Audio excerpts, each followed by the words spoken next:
Olá pessoal, aqui quem fala é o Van Spotter. Tudo bem com vocês? Hoje nós estamos aqui no Aeroporto Internacional Eduardo Gomes e vamos fazer a segunda parte da visita junto à torre de controle, que está aqui atrás de mim. Vamos lá comigo?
Olá pessoal, aqui quem fala é o Vangles, idealizador do canal Van Spotter. Estamos novamente aqui na torre de controle do Aeroporto Internacional do Gomes para trazer algumas explicações da operacionalidade da torre. Já falamos sobre ela no vídeo anterior, que ela tem 48 metros de altura, é responsável pela aproximação e decolagem de toda a aeronave que chega a Manaus ou que está saindo daqui. E para esclarecer outras dúvidas e tirar a curiosidade de muitos, nós temos aqui o Marcos, que é o controlador responsável também aqui pela torre. E aí, Marcos, tudo bem? E aí, Vangles, tudo bom, pessoal? Bom dia para vocês aí, sejam bem-vindos aí à torre do Aeroporto Eduardo Gomes. Marcos, da onde começa o procedimento e a responsabilidade da torre na decolagem de um avião? Bem, primeiramente o piloto, responsável pela aeronave ou a companhia preenche um plano de voo, eles apresentam um plano de voo, esse plano de voo ele é processado, ele é tratado, verificado. Após essas etapas, ele vai ser inserido no nosso sistema. Nós temos um sistema de controle eletrônico e a partir do momento que esse plano é inserido, ele chega para nós cerca de 40 a 30 minutos antes da decolagem. O primeiro contato do piloto é justamente na solicitação de autorização. Ele faz a solicitação via fonia, nós coordenamos junto ao Centro Amazônico a autorização do plano de voo e a partir da autorização passada para o piloto, ele faz a solicitação do acionamento da aeronave, aciona os motores, faz os primeiros cheques e logo em seguida ele vai pedir a autorização de táxi.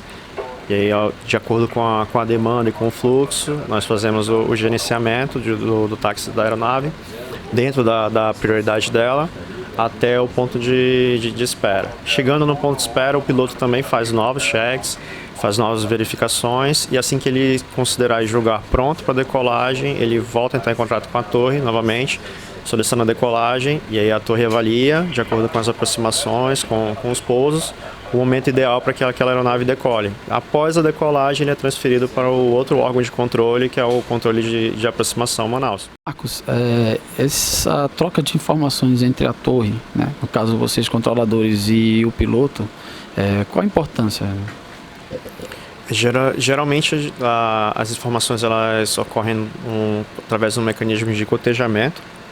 A torre passa uma instrução e o piloto deve repetir essa instrução para, digamos assim, uma dupla verificação, para a gente ter certeza que o piloto realmente entendeu e compreendeu o que a gente está passando, que como eu falei anteriormente, em diversos pontos da sequência de decolagem, o piloto ele precisa fazer diversos cheques, verificar diversas coisas e às vezes no momento de extração a gente pode, por exemplo, informar que após a decolagem ele vai fazer uma curva à esquerda e o piloto associar que a curva será à direita.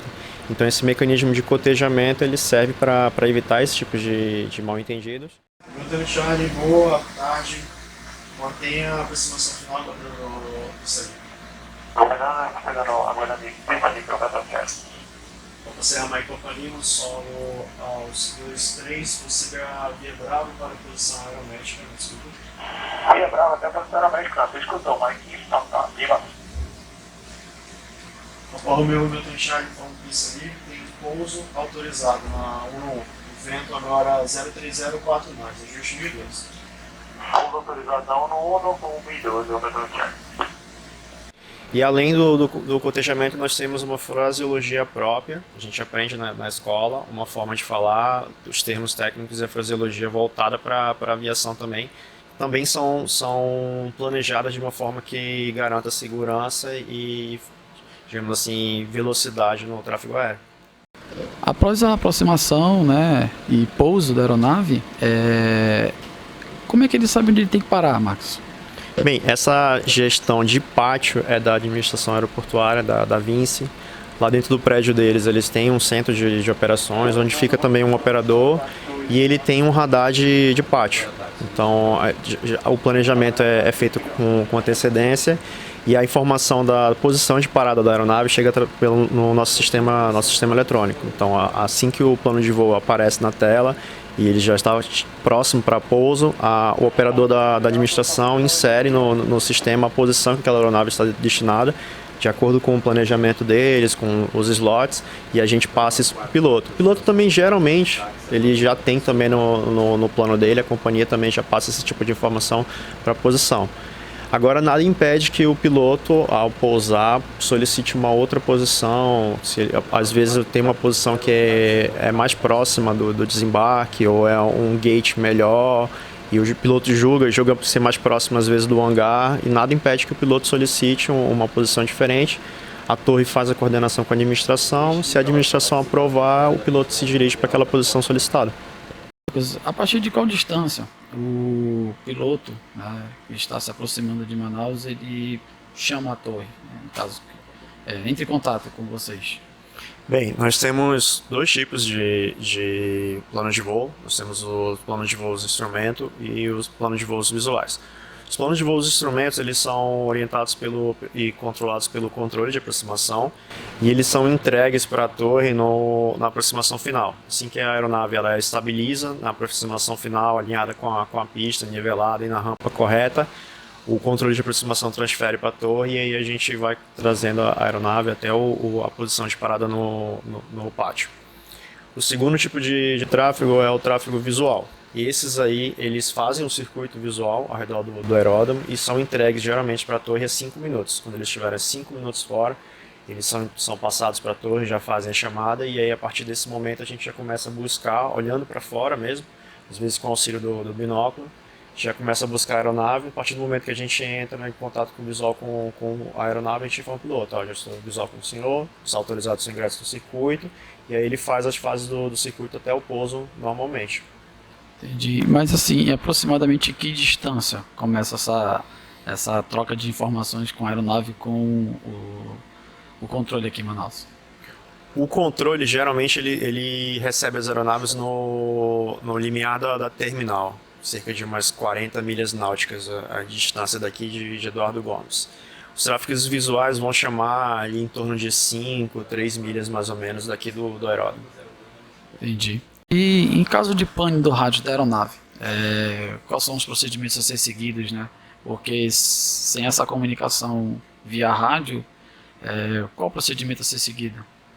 Bem, eu consigo contemplar duas situações: a aeronave voando e a aeronave no solo. Em solo, geralmente a gente tenta fazer coordenação com outras aeronaves que também estão no solo, para tentar fazer uma ponte de comunicação.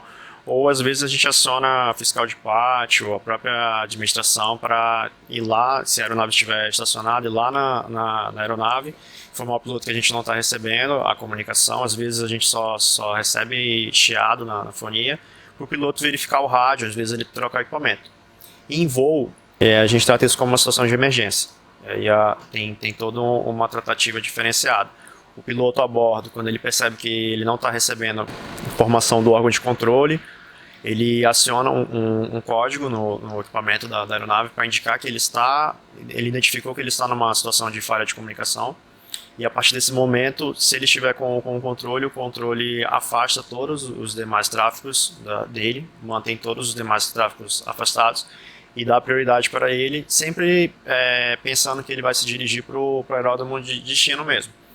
No caso da torre, a gente também dá uma prioridade, se ele estiver vindo para pouso. A gente não autoriza ninguém ingressar na pista principal, não autoriza viaturas, segura todas as aeronaves que estiverem no solo, para dar prioridade de taxiamento daquela aeronave, até aquela aeronave em emergência, até que ela parqueie e estacione no pátio.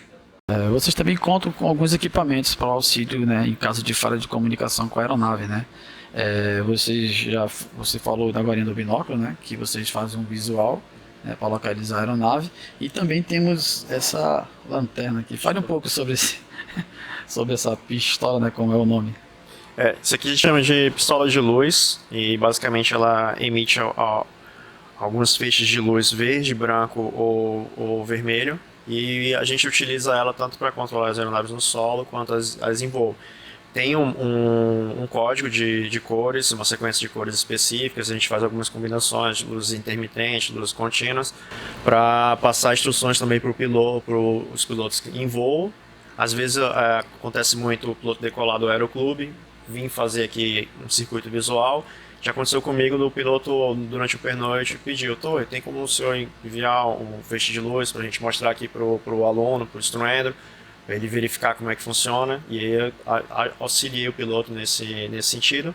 Em situações de falha de comunicação também, a gente passa instrução para o piloto, indicando se ele deve pousar, se ele deve arremeter, se ele deve parar na taxiway, se ele pode prosseguir para o pátio. Todas essas instruções podem ser, digamos assim, codificadas através de uma combinação de cores e de intermitência ou continuidade.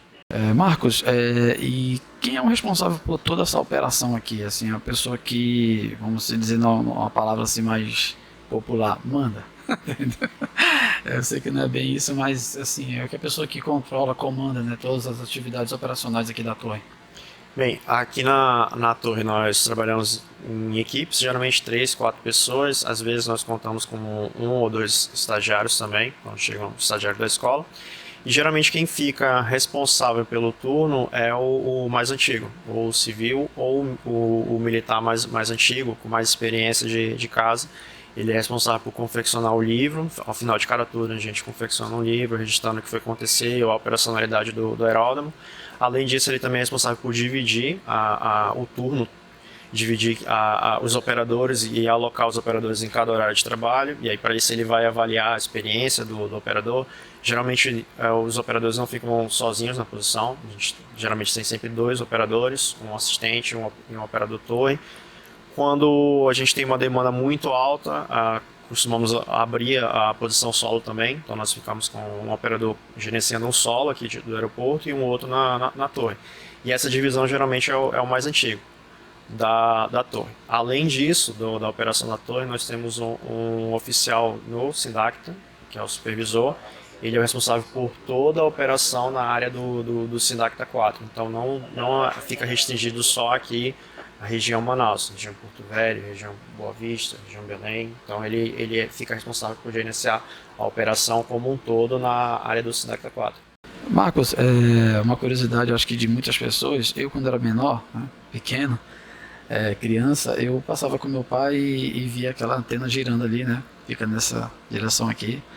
E à noite tem aquele farol, né? E eu perguntava do meu pai, e ele me dizia que fazia parte do aeroporto, mas era a informação que ele podia me dar.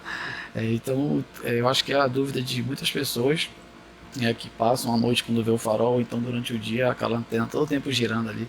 Tem como você explicar um pouco qual a importância desses 2 instrumentos para a operação da torre e, enfim, a finalidade? Bem, o radar, essa antena rotatória aí é o nosso radar de terminal. Ele não só é importante para a torre, mas também para o controle de aproximação. Através desse radar que eles identificam as aeronaves que estão ingressando na terminal, estão saindo da terminal. A gente não tem só esse radar, são 2. A gente opera sempre com uma duplicidade para garantir a segurança. Existe um outro radar. E aqui na torre nós também temos como auxílio um monitor que é como se fosse uma repetição do sinal do app. Então o radar, apesar de ser um equipamento essencial para o controle de aproximação, aqui na torre nós também temos um monitor que repete esse sinal, e utilizamos também para planejamento. Muitas das vezes a gente quer ter uma noção mais precisa de onde está realmente a aeronave, e aí fica difícil você ter essa noção através de uma coordenação no telefone. Ele está a 10 milhas, setor sudoeste. E essa ferramenta, essa repetidora, na verdade, ela auxilia muito nessa questão de planejamento e ter uma noção espacial de como é que são distribuídas as aeronaves. Até porque o nosso alcance aqui visual é limitado. E o segundo equipamento que você citou foi o farol. Ele é um auxílio visual. Geralmente a gente faz o uso dele durante a noite para facilitar os pilotos que estão vindo aproximando o visual aqui para Eduardo Gomes, que eles encontrem o aeródromo. Durante a noite a gente sabe que tem muita claridade, iluminação, os postes de luz das ruas, às vezes letreiros luminosos, casas de shows e tal, e o farol facilita isso. Ele é uma combinação de duas cores, né? Uma branca e uma verde, fica girando ali 24 horas, o piloto consegue detectar e sabe mais ou menos onde está o aeródromo. Como se tornar um controlador? As pessoas que vão assistir esse vídeo vão, né, ter a curiosidade. Algumas pessoas que são entusiastas da aviação também já têm essa vontade e essa curiosidade, né, de saber como se tornar um controlador. Tem como você explicar um pouco como se tornar um controlador? Sim. Atualmente eu conheço 3 formas de ingresso. A primeira delas é através de concurso para os órgãos privados, Infraero. Além disso, tem a forma como eu me tornei controlador, prestando concurso para a Força Aérea. Então, apesar de eu ser civil, eu sou servidor da Força Aérea, sou servidor federal. E também tem o caminho militar, que é através das escolas de formação da Força Aérea também. Você também faz o concurso, geralmente ali em torno de 18, 20 anos. As pessoas estão fazendo o concurso para a escola de sargentos da aeronáutica, e lá na escola, você faz a prova, você opta pela especialidade BCT, que é a especialidade de controle de voo. Eu fiz o concurso da Força Aérea em 2012. Na época, a Força Aérea abriu o concurso e cobrou como disciplinas português, física, inglês e matemática. Foram essas 4 disciplinas que eram no concurso. Fiz a prova aqui mesmo. O concurso da Força Aérea é diferente da carreira militar. Eu já sabia para onde eu iria, então no momento da prova eu já havia escolhido que eu iria trabalhar aqui em Manaus. Não especificamente aqui na Torre, eu poderia ter ido para Ponta Pelada, mas já sabia que eu viria para Manaus. No caso dos militares, isso não ocorre. Geralmente eles vão para a escola, lá eles são ranqueados por nota e aí vão escolhendo as localidades de acordo com a disponibilidade. É um mecanismo diferente. Outra diferença também é o curso de formação.